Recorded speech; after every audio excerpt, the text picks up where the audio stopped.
Voilà, voilà, c'est bon. Erev Tov. Alors, on est toujours dans le texte du Rabbi de Lubavitch. Et dans ce texte que vous avez devant vous, il y a donc, on avait vu il y a 2 semaines que le Rabbi de Lubavitch nous avait expliqué que Bati le Gani, il nous avait expliqué que qu'est-ce que c'est que le Gan, le jardin en question dans lequel on est venu. Eh bien, il dit c'était les Genouné Lamakom, Shaya Ikari Betrila, c'était revenir à une certaine source. Et il nous avait fait le rapprochement avec le Etzada Tovara et le fait qu'on était parti du monde et que maintenant on doit essayer d'amener la Shekhina, hein, qu'elle soit présente dans le monde ici, dans notre monde à nous, et que inversement, il faut essayer que même, on pourrait dire inversement ce qui était au début, que la Shekhina soit encore plus ici qu'ailleurs. Et c'est à ce moment-là qu'il avait lancé, dans les 2 derniers petits paragraphes des premiers chapitres, il avait essayé de lancer l'idée de ce qu'on appelle les Atse Shitim, c'est-à-dire les bois qui fabriquaient les poutrelles, les poutres qui servaient de murs dans le Mishkan. Eh bien, il nous dit que ça s'appelait Atse Shitim. C'est-à-dire que comment fait-on pour permettre à la Shrina d'être présente, la présence de Dieu d'être parmi nous? Eh bien, c'est parce qu'on met des hatzé chitim, du bois de chitim. Et voilà comment il explique à la ligne 15 ici devant vous. Je vais un peu l'agrandir. Voilà. Vezeu gamken ata'a masha mishkan aya me'atzé chitim davka. Puisque on se rappelle que le Mishkan, c'est quand même le lieu de la résidence de Dieu, le lieu de la présence de Dieu. Donc on voit que la présence de Dieu, qui est la finalité de l'œuvre de l'homme, cette finalité va être, on va dire, véritablement réalisée quand le monde entier sera devenu un Mishkan, quand tout le monde entier sera devenu comme le Mikdash, comme le Beth Amikdash, c'est-à-dire qu'il sera le lieu de la présence tangible et de Dieu, avec une prégnance aussi du divin sur l'humain, sur le monde de l'humain. Et il nous dit la chose suivante. Donc, c'est la raison pour laquelle le Mishkan était en Atsé Shittim. Pourquoi? Parce que la racine Shin Tet He, qui est donc la racine du mot Shittim, elle signifie Netia, c'est-à-dire, on peut dire comme ça, une inflexion. On va dans une certaine direction. Et il dit, c'est ça, Shtut. Qu'est-ce que c'est Shtut? Shittim, ce n'est pas les bois de Shittim, mais c'est les bois du Shtut. Shtut, c'est la bêtise, la folie, l'irrationnel. Et donc, nous dit-il, cet irrationnel, ce Shtut, qu'est-ce que c'est? Eh bien, nous dit-il, Aïnou, sheyesh davar shehu emtsaï, il y a quelque chose qui est au centre, et quand on infléchit, je ne sais pas, le tir, ou on infléchit le lancer, ou le jet, et qu'on l'infléchit d'un côté, vers le haut ou vers le bas, alors à ce moment-là, on a raté. C'est-à-dire que le mot shin tet he, la racine, veut dire infléchir, va aller dans une autre direction que celle qui est au centre, vers le haut ou vers le bas, pas par la droite ou la gauche, semble-t-il. Et donc il nous dit, à Ataya le mala, quand on rate et qu'on vise et qu'on part vers le haut, eh bien on appelle ça shtut de gdusha. On appelle ça un irrationnel, une bêtise, une folie, mais une folie dans la gdusha. Et quand on parle d'infléchir vers le bas, à ce moment-là, on parle de irrationnel, le umadze, qui n'est pas de la kedusha, mais qui va au contraire dans la touma, c'est-à-dire qui va dans le mal, qui va dans l'impureté. Pas ce qui est saint, mais ce qui est l'inverse de la sainteté. Alors il faut savoir qu'en général, on dit qu'il y a kadosh et chol, c'est-à-dire ce qui est sanctifié et ce qui est profane. Là, ici, on dirait plutôt ce qui est profané. On parle de quelque chose qui est négatif. On ne parle pas profane, il n'est rien, qui serait quelque chose de parfait comme ça, qui est ni bassari ni khalabi. Et donc, nous dit-il, euh, et donc, il y a la folie et l'irrationnel vers le haut, qui s'appelle donc le shtut de Gdusha, c'est-à-dire l'irrationnel dans la Gdusha, celui qui est dirigé vers le bas, qui s'appelle l'irrationnel vers le mal, on va dire ça comme ça, et il y a le milieu, le juste milieu, qui est Torah ou Mitzvot. On ne sait pas exactement qu'est-ce que c'est que le shtut de Leumadze. Il continue dans ce passage, Ve'ataya le malas à la ligne 19, Miderech ha'emtsa'it ou shtut de Gdusha. Et il explique, Shetzarich liot gam shtut de Gdusha. C'est-à-dire que on nous dit bien, il faut Atzeh Shittim. Ce n'est pas suffisant derer Torah ou mitzvot, c'est-à-dire c'est pas suffisant la voie royale du juste milieu. La voie royale du juste milieu par les mitzvot et la Torah, c'est obligatoire, c'est nécessaire, mais il y a mieux. Il y a quelque chose qui dépasse cela et qu'on appelle l'irrationnel de Kedusha. Et bien cet irrationnel de Kedusha, nous dit-il, et il est très important et c'est pour ça qu'on fait le bois du Mishkan est appelé Atzeh Shittim. Et il continue en nous disant, mais il faut bien faire attention, parce que quand on dévie du juste milieu, on ne sait pas si on ne va pas tomber, même si on a l'intention d'arriver vers le haut, si on ne va pas tomber dans l'irrationnel et la folie du bas, du mal. Donc il faut savoir faire la différence et faire très attention. Et il nous explique que, en fait, si véritablement on arrive à l'irrationnel, on va dire comme ça, de sainteté, alors précisément, tout ce qu'on a fait par le passé et tout ce qu'on aurait pu tendance à voir faire maintenant et qui nous a tiré à faire un irrationnel dans le mal, eh bien, est, on peut dire pas seulement compensé, mais effacé. C'est-à-dire que pour effacer la tension qui pousse l'homme à l'irrationnel vers le mal, à l'irrationnel du mal ou au mal irrationnel, eh bien, dans tous ces cas-là, ce qui fait ça, c'est d'aller vers l'irrationnel, vers le haut, l'irrationnel de la sainteté. On se rappelle de ce que disait le Rambam quand il parlait du Derech HaEmtsaï, la voie royale, donc encore une fois, du juste milieu, dans lequel il disait quand on a dévié d'un côté, il faut absolument dévier à l'opposé pour revenir ensuite au milieu. Aliédézé, Istalek, Ikra, Dekucha, Berikou, Bekuleu, Almin. Et donc, c'est grâce à ça, dit-il, qu'on arrive donc à la Kdusha, grâce à ça, à amener la Kedusha et la présence de Dieu partout. Donc, contrairement à ce qu'on a l'habitude de voir et d'entendre surtout, ce que l'on remarque, c'est que le rabbi de Lubavitch nous dit qu'il existe une troisième voie. C'est quelque chose qu'on n'est pas du tout au courant d'habitude. Très peu d'entre nous sont conscients du fait que pour le rabbi de Lubavitch, comme pour le Rav Kook d'ailleurs, il existe une troisième voie qui n'est pas la voie prévue au départ et qui est la voie de la Shtut de Gdusha, c'est-à-dire un irrationnel, mais qui essaye de pousser l'homme, d'attirer, de l'amener à aller vers la Gdusha. Alors c'est extrêmement important, parce qu'en fait, on s'en doute, d'après le rabbi de Lubavitch, il est absolument nécessaire, mais pas suffisant, de faire Torah ou mitzvot. Il faut qu'il y ait quelque chose, un élément de folie. Il faut qu'il y ait un élément irrationnel pour que véritablement l'homme puisse faire le tikkun de l'irrationalité de la pulsion vers le mal. C'est-à-dire, dans une première approche, on pourrait dire que ce qui se passe, c'est qu'il y a une espèce de pulsionarité, on va dire ça comme ça, de pulsion. Le fait qu'il y ait un acte pulsionnaire de l'homme vers le mal, et que ça, c'est quelque chose d'irrationnel. Je rappelle la Gemara ou la Mishnah, je ne me rappelle plus, je crois que c'est la Gemara, qui disait que En Adam Chote Laimken Nichnas Bo Ruach Shtut, c'est-à-dire que la faute n'intervient que quand l'homme est pris de folie. Et donc, c'est-à-dire que aller vers le mal, être attiré vers le mal au point de même de l'accomplir, c'est véritablement une folie. C'est ce qu'il appelle le shtut vers le mal. Et donc, cette irrationalité, cet irrationnel, on va dire de cette manière-là, cet irrationnel est donc quelque chose qui est véritablement présent. Et quand il est présent, il n'y a pas d'autre moyen de le contrer que par une irrationalité dans la Kedusha.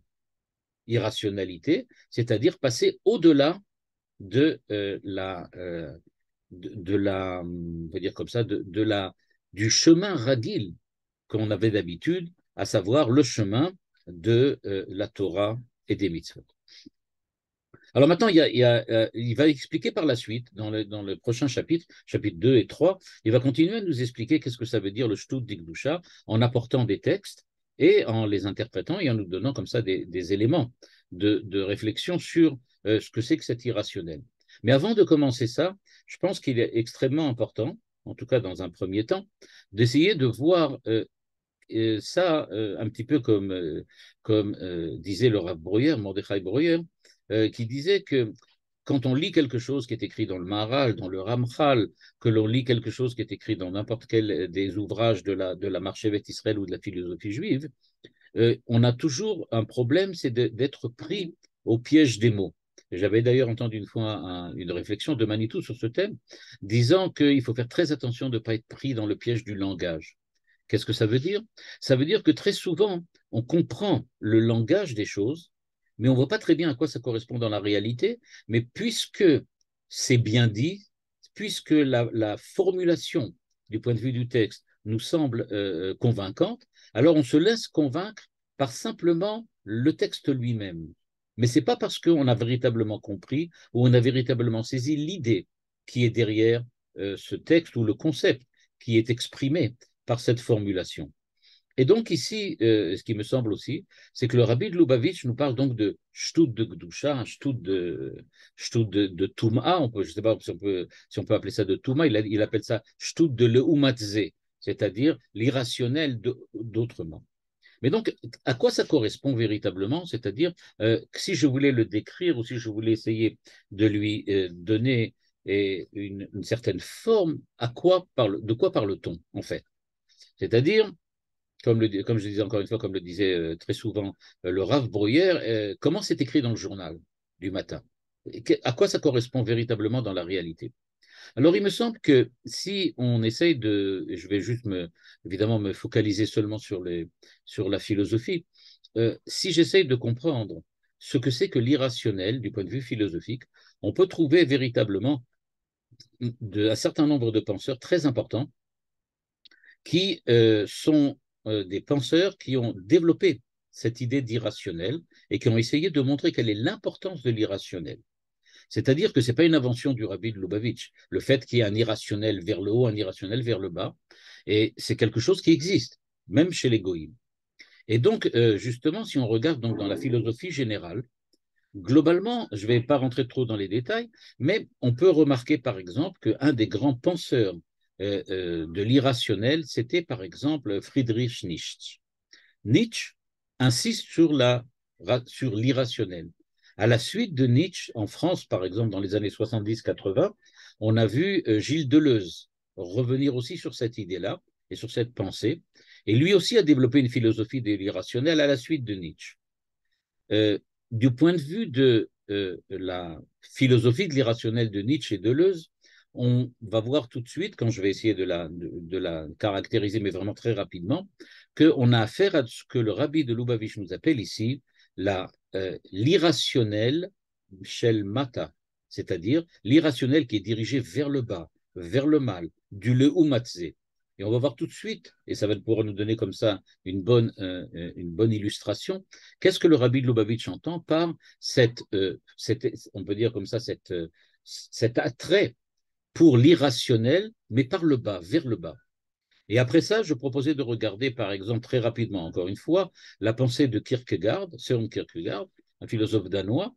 Et donc, là-bas, on va voir quelqu'un qui va essayer de penser la pensée de l'irrationnel, la philosophie de l'irrationnel, mais vers le haut, c'est-à-dire quelque chose qui dépasse la raison, justement.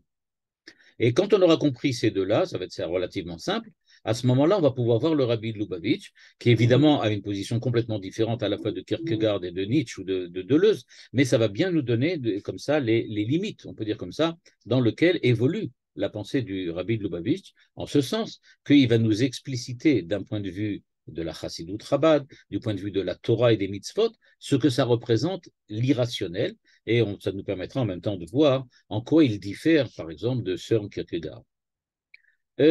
Du point de vue de l'irrationnel, par exemple, de Friedrich Nietzsche, la pensée, donc la philosophie de Nietzsche, remet en question la primauté de la raison, la primauté de la logique. C'est-à-dire que tous les philosophes, on peut dire comme ça avant Nietzsche, mais il y en a quand même d'autres, qui ne pensaient pas exactement comme cela, mais en gros, globalement, généralement, la philosophie, c'est-à-dire la pensée, a tendance à donner la première place, la primauté, à la raison et à la logique. C'est-à-dire que ce que l'on demande à l'homme, au philosophe, c'est de réfléchir, de penser sous forme de concept, Je dois concevoir les choses, c'est-à-dire que je dois pouvoir les rentrer dans des petites cases dans lesquelles j'ai bien compris les limites de la case et chaque chose est bien claire. Qu'est-ce que le temps? Qu'est-ce que la raison? Qu'est-ce que les émotions, etc., etc. Donc j'essaie de bien comprendre les concepts et de les exprimer de manière claire. Et comme ça me permettra d'avoir ce que la philosophie essaye de donner, c'est-à-dire une sagesse, à savoir une manière de se comporter, Manitou dirait une manière d'être homme, qui soit en correspondance avec précisément le fait que je comprends bien et je saisis bien ce que je pense, puisque je suis capable de l'exprimer de manière conceptuelle et précise. Et donc, disait Nietzsche, je ne pense pas que la raison et la logique, les concepts, les notions soient le plus important.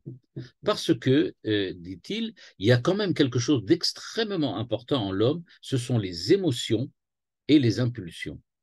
À savoir que à son époque, on peut dire comme ça, la pensée rationnelle qui était véritablement la pensée la plus importante du point de vue philosophique globalement dans le monde intellectuel de son époque, euh, il disait que cette pensée rationnelle, en fait, disait Nietzsche, n'est pas véritablement capable de saisir la réalité des choses. On sait très bien que nous ne connaissons, et on le sait depuis Kant, Emmanuel Kant, donc au XVIIIe siècle, on le sait que, en fait, nous sommes des êtres qui ne véritablement saisissent pas l'essence des choses, mais les apparences, les conséquences. On remarque comment les choses agissent sur nous. Ils agissent sur nos sens, pardon. Et donc, on voit bien comment les choses agissent sur nous, mais on ne les comprend pas en tant que telles. Même quand il s'agit simplement de saisir quelque chose, on voit bien que je ne comprends pas, je ne saisis pas véritablement, par exemple, ce que c'est que le bien, par exemple. Je ne saisis pas ce que c'est que le bien que j'en ai un sentiment, une intuition. Donc j'ai bien quelque chose. Mais je ne peux pas véritablement dire qu'est-ce que c'est que le bien. Si on me demande une définition et un concept exact, j'ai beaucoup de mal à dire de quoi il s'agit. Et donc, nous dit-il, ce qu'il faut en fait développer, ce n'est pas notre aspect rationnel, ce n'est pas notre puissance de pensée. Ce qu'il faut développer, ça serait plutôt ce qu'il appelle la volonté de puissance, c'est-à-dire se rattacher à une espèce de force d'impulsion fondamentale qui fait que nous sommes en vie et que nous voulons vivre. C'est ça véritablement que nous devons développer. Et donc, dit-il, ce n'est pas tellement le fait que je suis capable d'expliquer pourquoi telle chose est comme elle est, et comme elle est, c'est-à-dire que je suis capable de dire que telle cause a produit tel effet, qui a lui-même produit encore un autre effet. Toutes ces choses-là, il dit, c'est des choses qui sont peut-être importantes pour la description de l'apparence des choses. Mais quand on vit les choses de l'intérieur, à ce moment-là, on les vit de manière complètement différente. Et donc, par l'intuition, par l'émotion, on est capable véritablement de saisir l'existence et la vie de manière beaucoup plus pleine qu'en essayant de l'expliquer. On peut dire, si vous avez peut-être eu l'occasion de voir un film américain très connu qui s'appelle Good Will Hunting, dans lequel on parle là-bas d'un jeune homme génial qui a des énormes problèmes de personnalité, eh bien, on se rend compte à un certain moment, quand il rencontre son psychologue dans le film, que le psychologue lui dit, tu es quelqu'un de génial, c'est-à-dire que si je te demande qu'est-ce que c'est que la bonté, tu vas me dire tout ce qui est écrit dans les livres sur la bonté. Mais toi, tu n'as jamais été bon. C'est-à-dire que toi, tu ne ressens pas la bonté. Ce que tu sais, c'est que tu sais en parler. Eh bien, d'une certaine manière, c'est ce que Nietzsche dit à la philosophie de son époque, en disant, vous parlez du juste milieu, comme en parle le rabbi de Lubavitch. Vous parlez du juste milieu, c'est-à-dire des choses rationnelles. Vous êtes capable de parler de tout ce qui est rationnel, vous êtes capable de donner des définitions, d'utiliser des concepts. Tout ça, vous savez le faire, mais vous n'avez pas véritablement saisi les choses de l'intérieur. D'ailleurs, dit-il, il faut faire attention que très souvent, quand on utilise seulement la raison, eh bien, on parle de manière globale, générale. Les concepts sont des choses générales. Et on oublie qu'est-ce qui se passe véritablement au niveau de l'individu, de l'être, de l'homme particulier. On reste seulement au niveau des choses globales. C'est ce que le Rav Kook, par exemple, dit au niveau de Sukkot, quand il dit que Raoui Shekol Bene Israël Yeshvu Besuka Achat. Il nous dit qu'est-ce que ça veut dire que les enfants d'Israël doivent mériter d'être dans une seule soukha, une soukha unique. Eh bien, dit-il, c'est l'utilisation de la raison C'est comme ça qu'il interprète cette Gemara, en disant c'est l'interprétation, c'est la raison, l'utilisation de la raison. Parce que la raison est identique pour tout le monde. Elle n'a rien de personnel. Elle est absolument impersonnelle. Et donc, dit-il, il faut essayer au contraire que l'homme se focalise beaucoup plus sur son individualité. Pourquoi? Parce que euh, l'irrationnel pour Nietzsche, ce n'est pas le chaos ou l'absence absolue de raison, mais il s'agit de comprendre d'une manière beaucoup plus profonde la réalité des choses, parce que pour Nietzsche, l'irrationnel, c'est en fait ce qui est la source, l'origine, à la fois de la vitalité de l'homme en tant que tel et de sa créativité. Et donc, dit-il, la raison comprend les choses telles qu'elles sont. Mais comment fait-il pour créer? Comment fait-il pour dépasser? Eh bien là, il a besoin de l'émotion, il a besoin de l'intuition. Je rappelle un des grands philosophes de l'intuition, c'était par exemple Bergson, qui lui aussi demandait de dépasser le rationnel pour arriver à la créativité. Donc, ça, c'est dans une première position. Et comme on le voit, hein, c'est ce que le Rabbi de Lubavitch, ça peut donner une belle illustration de ce que Rabbi de Lubavitch appelle l'irrationnel vers le bas.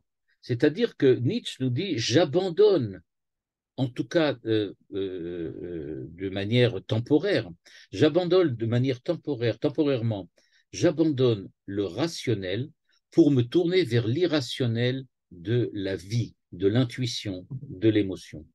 C'est cette pensée-là qu'on va retrouver encore beaucoup plus accentuée vers la corporéité, vers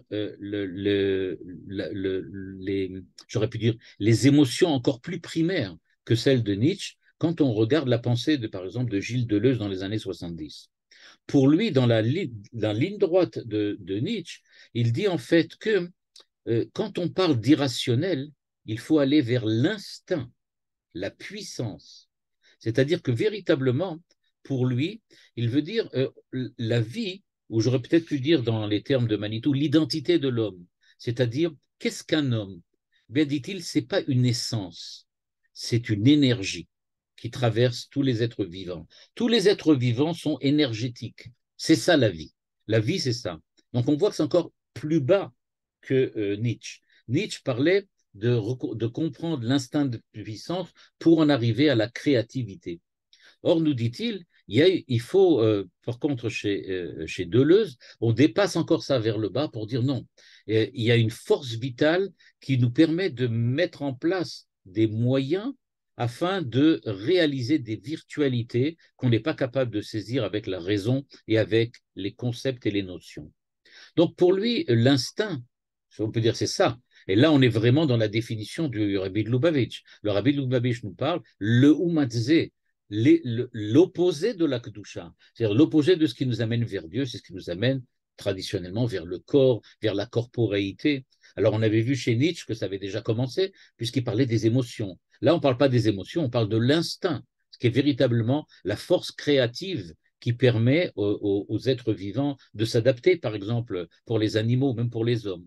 Donc en fait, lui, il va parler de la théorie de l'évolution de Deleuze, en disant que la théorie de l'évolution, c'est ça justement qui fait que l'homme devient créatif, parce qu'il est capable de s'adapter à son environnement.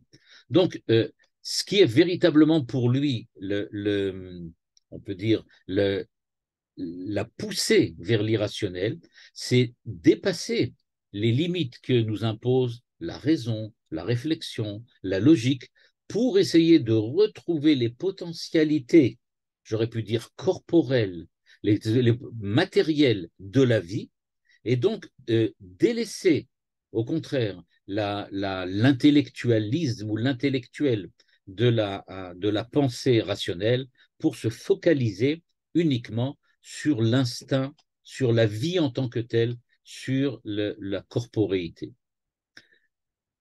À l'opposé exactement, si on regarde au XIXe siècle un penseur comme Søren Kierkegaard, eh bien, Søren Kierkegaard, lui, va tout à fait dans une autre direction. On le considère en général comme le premier existentialiste chrétien. C'est-à-dire que pour Kierkegaard, la raison ne peut pas tout expliquer. Pourquoi? Parce qu'il y a une dimension de l'existence, une dimension de la vie, une dimension de l'homme qui échappe à la raison, qui échappe à la réflexion. Elle est liée à la foi, à la émouna, mais pour chez lui, c'est la foi chrétienne, et surtout l'expérience religieuse. C'est-à-dire qu'un homme qui fait l'expérience religieuse, c'est-à-dire l'expérience de la foi dans un acte et dans un acte religieux et dans un culte, eh bien, il a quelque chose qui fait qu'il dépasse, mais par le haut, la raison. Autant chez Deleuze et Nietzsche, on se dirigeait vers le bas, c'est-à-dire qu'on voulait éviter d'utiliser la raison et se revenir à cette espèce de passion de la corporéité et cette passion de l'homme en tant qu'être purement charnel, en tant qu'être purement corporel, autant Kierkegaard dit que c'est au contraire un saut vers la foi, c'est-à-dire vers le Dieu, on va dire de cette manière-là, un saut vers Dieu, une rencontre personnelle avec Dieu qui va nous permettre au contraire de développer la véritable personnalité de l'homme en tant qu'homme, et ne pas le laisser simplement pris dans les règles, on peut dire comme ça, très sèches et très techniques de la logique et de la rationalité. Et donc lui défendait l'idée qu'on ne peut pas baser la émouna sur la raison. Il faut que ça soit une décision personnelle, intuitive, passionnée de chacun d'entre nous. Il faut véritablement, dit-il, faire un saut vers la foi. Or, vous savez très bien, par exemple, que chez Kierkegaard, vous avez sûrement dû en entendre parler, que chez Søren Kierkegaard, il insiste sur le fait, par exemple, que la foi de Abraham, c'était le fait qu'il était capable de faire quelque chose de pas moral, d'aller par-delà le bien et le mal. Il était capable de dépasser le bien et le mal parce qu'effectivement, tuer son fils est quelque chose de mal. Ce qu'on lui a demandé, c'est est-ce que tu veux bien, par amour pour Dieu, pour être proche de Dieu, faire quelque chose même d'immoral? Eh bien, nous dit-il, c'est ça ce qu'il a fait. Il a fait un saut qu'il a fait dépasser et qui le fait donc aller vers le haut. Et donc, c'est une décision, dit-il, que ne peut pas être prise simplement par la raison. Mais c'est parce que j'ai fait l'expérience de la rencontre avec le Créateur par l'intermédiaire de la religion, par l'intermédiaire des cérémonies religieuses, du culte religieux, et donc du développement de ma foi, que je suis capable de véritablement aller vers Dieu. Et par exemple, dans son livre qui s'appelle Le concept de l'angoisse, il dit que l'angoisse qui est permanente parfois chez quelqu'un, eh bien cette angoisse, c'est parce que l'homme a du mal à se confronter avec l'irrationnel et l'existence de la spiritualité. Or, nous dit-il, sans l'angoisse, tu ne peux pas véritablement développer une relation authentique avec Dieu, avec le Créateur. Si tu n'as pas véritablement pris conscience que tu vas valoir un jour te dépasser, faire quelque chose qui soit un au-delà. Donc, d'après lui, euh, c'est ce que le rabbi de Lubavitch, ici encore une fois, ne dit pas exactement, évidemment. On va voir que le rabbi de Lubavitch ne dit pas comme Kierkegaard. Mais Kierkegaard nous donne une espèce d'illustration de ce que peut être, en fait, cette espèce de saut vers Dieu. Et donc, le rabbi de Lubavitch, lui, nous dit clairement, c'est vrai qu'il faut shtut. En gros, nous dit le rabbi de Lubavitch, et maintenant je dis tout de suite, différemment, complètement différemment de ce que dit Kierkegaard, il nous dit, il y a la raison, c'est-à-dire ce que nous appelons Torah ou mitzvot, c'est-à-dire les choses qui sont dans l'ordre, les choses qu'il faut faire exactement selon les règles. La Torah, les mitzvot, ce n'est pas quelque chose que tu peux inventer, il n'y a rien de créativité a priori dans la Torah. Il faut savoir exactement ce que Dieu demande. Dieu demande d'agir de cette façon ou d'une autre façon. Donc, il faut que je fasse exactement ce qui est écrit dans la halakha. Il faut exactement que j'étudie chaque maséchet de la Gemara, comme Dieu veut le dévoiler dans la Torah chez Béalpé. Donc, il y a véritablement à faire ce que Dieu demande selon un ordre très précis et selon des règles logiques très précises. Et donc, ce que fait ici le rabbi de Lubavitch, c'est nous dire être seulement dans les limites de la Torah, de la mitzvot et de la halacha, c'est le minimum. C'est à partir de là que tout commence. Mais ça ne se finit pas là-bas. La finalité du service divin de l'homme, c'est pas seulement de faire ce qui est nécessaire, mais c'est d'avoir aussi un élément de créativité un élément de renouveau que Manitou appelle souvent la notion de chidouche, c'est-à-dire avoir quelque chose qui est un chidouche, quelque chose qui est nouveau, qui dépasse la raison, qui dépasse la halacha, qui dépasse la Torah Sheba'al Peh. À l'intérieur de la Torah Sheba'al Peh, on va le voir tout de suite, que ce n'est pas quelque chose d'anarchique dans lequel on fait rien du tout, qui n'a aucun rapport, mais il va falloir avoir cette tension, aller vers Dieu, c'est vraiment à un certain moment faire shtout, c'est-à-dire faire quelque chose qui, a priori, ne ressemble pas à la rationalité de la Gemara, qui ne ressemble pas à la rationalité de la Mishnah ou de la philosophie juive. Et donc il nous dit, c'est cette expérience-là qui est un aspect crucial de la vie religieuse de l'homme et du juif, qui est très importante et qui est soulignée justement dans le texte qu'il nous a présenté en nous parlant de Shtut de Gdusha. Il y a quelque chose de l'irrationnel et c'est une dimension qui est essentielle à l'existence de l'homme. On ne peut pas, il le dit lui-même, on ne peut pas seulement en rester à Derer Torah Mitzvot, il faut Shtut de Gdusha. Et pourquoi? Parce que, dit-il, Nietzsche et Deleuze expriment quelque chose d'absolument véridique, à savoir que l'homme en tant qu'homme a cette tendance à vouloir faire donner la prépondérance à tout cet aspect, j'aurais pu dire, passionnel, émotif, intuitif de la vie et de l'existence au détriment du rationnel, c'est-à-dire de Torah et mitzvot. C'est-à-dire que beaucoup de gens préfèrent se laisser aller au Yetzirara, se laisser aller à la matérialité, parce que c'est d'une certaine façon l'impression que je suis beaucoup plus moi-même si je me laisse aller à ce que je suis, que si j'essaye d'accomplir la Torah et les mitzvot qui me semblent comme plaqués sur du vivant. Je rappelle la notion de rire chez Bergson.